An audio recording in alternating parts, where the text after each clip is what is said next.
I've either been in prison or visiting prison in my entire life. I've seen the good, the bad, and the ugly. I'm going to tell you about it now.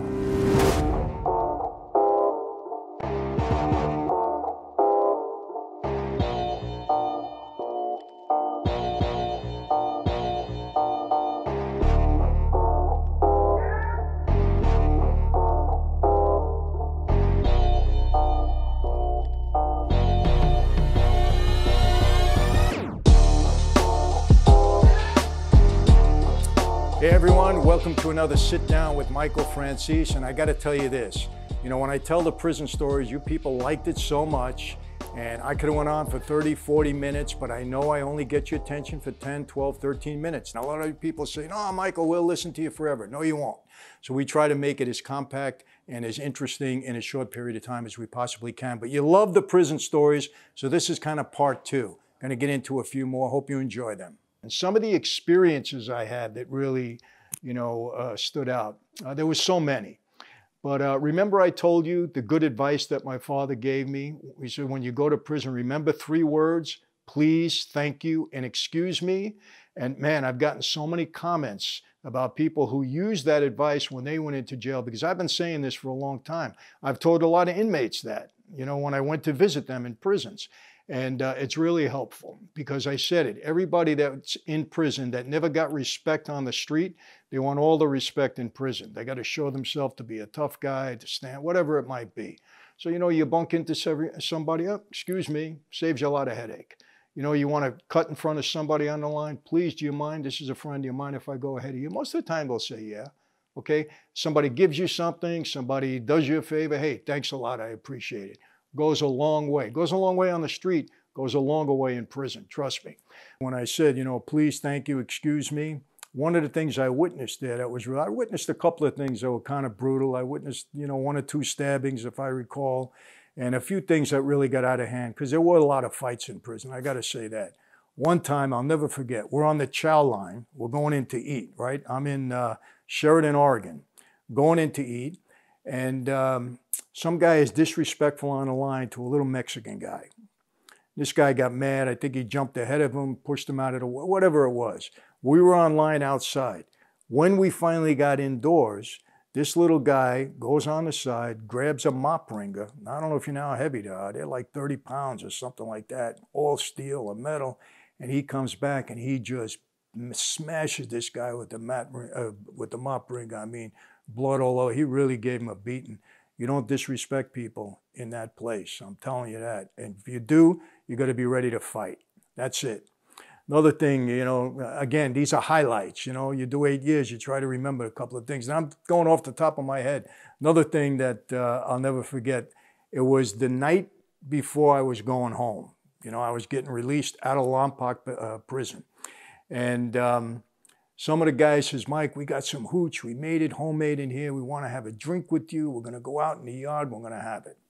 So I said, all right, I don't drink this stuff. But, you had some guys. You make some relationships in prison. One of the guys, that I met in there, I'm still good buddies with him now. Another guy that came out, we were close friends until he passed away. But I said, all right, guys, I'll have a drink with you. So we're out in the yard. We're watching a softball game, whatever it was. And I'm drinking this stuff. And honestly, it tastes like pineapple juice to me. Didn't feel like anything. So it actually tastes pretty good, And I'm drinking and drinking. I don't know, 2, 3, 4, 5 cups, whatever I had. It was fine until that night. My God, people, I'll tell you, I got drunk like I never got drunk before. So I'm in a dorm at that point, and I'm running to the bathroom like every 10 minutes. The CO, correctional officer, was sitting there. He said, Mike, what's up? I said, hey, I'm drunk, man. I said, I don't care. I'm drinking hooch, and I'm going home tomorrow, but I gotta get myself in shape here. Tomorrow, the next day, whatever it was. But he kind of laughed. He said, nah. He says, you know what? I'm not going to punish you. You punished yourself. I said, you're right. Just stay out of my way. Don't come near me because I'm sick. And I'm telling you, don't drink that stuff. That stuff will kill you. But, that's something I remember. The CO, he didn't do it. I was laughing the whole time. Another time, I'm in Terminal Island, California. There was a Mexican lieutenant there. Nicest guy you ever want to meet. He's the guy that saved me with the television. Anyway, it's like 3 o'clock in the morning. And CO comes to my cell. He says, the lieutenant wants to see you. And I'm asleep. I said, the heck does he want at 3 o'clock in the morning? I go see him. I said, Lieutenant, what's up? He said to me, I want to take you out. He said, I'm ready to leave. I'm going home. He said, we're going to go to a local bar. It's open all night long in San Pedro. He said, how you want to go out for a beer? I said, Lieutenant, I said, I'd love to go out. I said, but if they catch you or any of the snitches in here tell on me, I said, they're going to send me to Lewisburg and they're going to send you to Guam. I said, forget about it. You don't want to do this with me. And he said, no, don't worry about it. You're not going to get caught. I said, Lieutenant, forget about it. I wouldn't go. I refused to go. So that was one incident. Another time, I had an 8-hour furlough and I was in Boron, the federal prison camp. I'm in Boron by mistake. They didn't mean to put me there. I was only there a couple of months and they shipped me out. But I got an 8-hour furlough. So I meet my wife, you know, we go to the local hotel at that time. We spent 8 hours, we ate, we drank, and we had fun, you know. And I'm ready to come back. So she drops me off. I get to the window to let myself in, you know, to the lieutenant's there. And I said, I'm reporting back. She looks up in the book. He says, Franzese, you're not due back here till tomorrow. Get out of here. I'm not doing the paperwork. I said, no, I'm supposed to come back tonight. He said, no, you're not coming back till tomorrow. Go away. Go. I said, wow, this is terrific, right? So I leave. I get in the car with my wife. She says, what are you doing? I said, hey, the guy says I'm not due back till tomorrow. He must have made a mistake. I said, let's go. So we start to leave. And then I said, wait a second. Hold on a minute. I said, I don't trust this guy. I said, he definitely made a mistake. I only had an 8-hour pass. I said, if I tell this guy, you know, the story tomorrow, I come back, they're going to put an escape thing on me. They're going to say I didn't come back in time. This guy's probably not going to tell the truth. Didn't say that he sent me away. I said, I got to go back. I said, I don't want to do that. I don't have much long. I don't want to spend another 5 years in here. So I go back. I'm arguing with the guy. I said, hey, I have to be back in tonight. He said, no, and I'm not doing the paperwork. It says it right here. I said, I don't care what it says. Call the lieutenant. Now, it was midnight at that time. He said, I don't want to. I says, call the lieutenant or I'm going to sit right here until you do. Finally, he calls the lieutenant. Lieutenant straightens it out, and they bring me back in. So I may be the only guy that had to, you know, fight my way back into prison so I didn't get in more trouble. All right, last thing I'll tell you, and this was probably the most scary part of my whole prison time. I had just done, you know, it was in on a parole violation. I had done the 2.5 years, so 29 months and 7 days in the hole. They finally let me out in the yard. I had told this story already for the last couple of months. I had about 3 months left to go, and I get a call from the lieutenant warden, I think at the time. He said, there's a reporter from the Daily News that wants to speak to you, Mike. He said, it's important. Okay. I get on the phone with him, and he says, look, I'm about to break a story. There's a guy, I'm not going to mention his name, that became an informant with the Colombos, and he's implicated you in a number of very serious crimes. And he's turned an informant. He said, I'm going to write the story. What do you have to say? I thought about it for a minute. I said, the guy's a liar. I don't know what he's talking about. And, you know, just another informant trying to buy his way out of prison. That's it. So the guy was a real guy. He was a made guy with me. From that moment on, I'm going to be honest with you, I didn't sleep at all. I said, this is what's going to happen. I'm going to walk out of here. When I walk out, they're going to be waiting for me in the state. They're going to pick me up and they're going to lock me up on these other crimes that he's alleging. I go into the law library.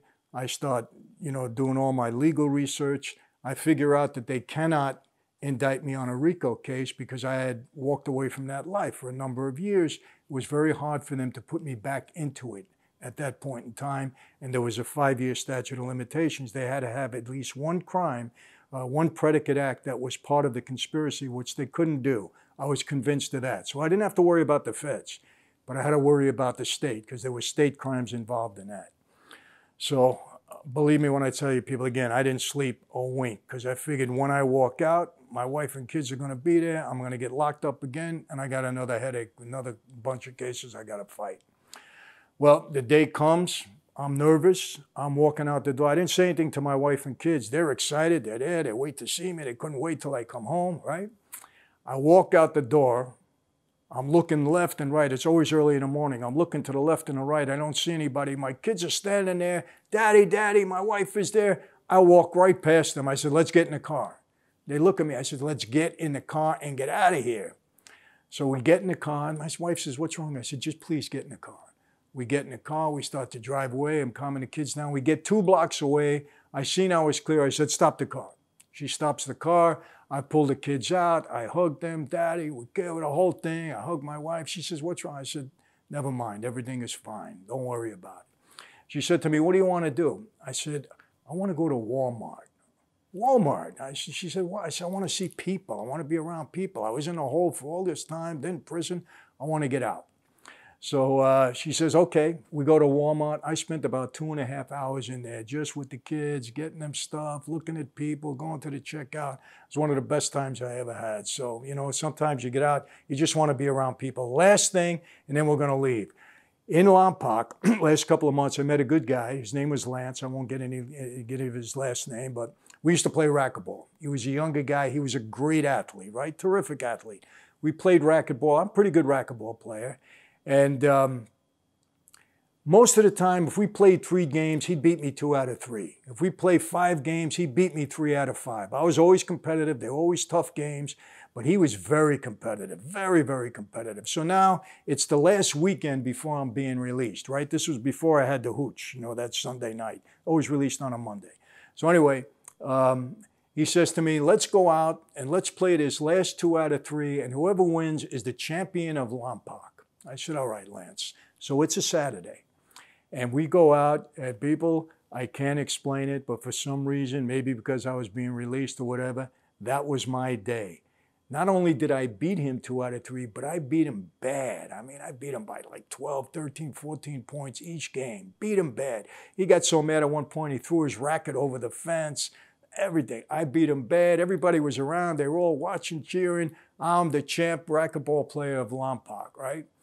For the next 2 days, Michael, let's go out again. I want a rematch. I said, nope, no rematch. You did it one time, over. I said, you got 2.5 years to go. You're going to think about this every day because I know who you are. I'm leaving this place, and I beat you. I want to tell you how much it was on his mind. When he got released 2.5 years later, he was supposed to report to his probation officer. As soon as he got released, he called me. He said, before I report to the probation officer, let's go play a game of racquetball. That's how competitive he was. Of course, I didn't do it. We started playing again afterwards, and he was beating me again, you know, the same way. But, you know, he became a good buddy of mine, good guy. So anyway, that's it for today. You know, just a couple of prison stories. People love to hear them. You got them. But I will tell you this. These prison stories might be interesting to you, but it's better to listen to them than experience them. So I always tell you, do the right thing, stay on the right path. You don't want to go to prison to experience this. You rather listen to me and maybe Sammy and other guys that have been there and done that and just can, you know, relay them to you. You don't want to do it yourself. So that's it for today. What do I always say at the end? Be safe, be healthy. God bless you all. I'll see you next time.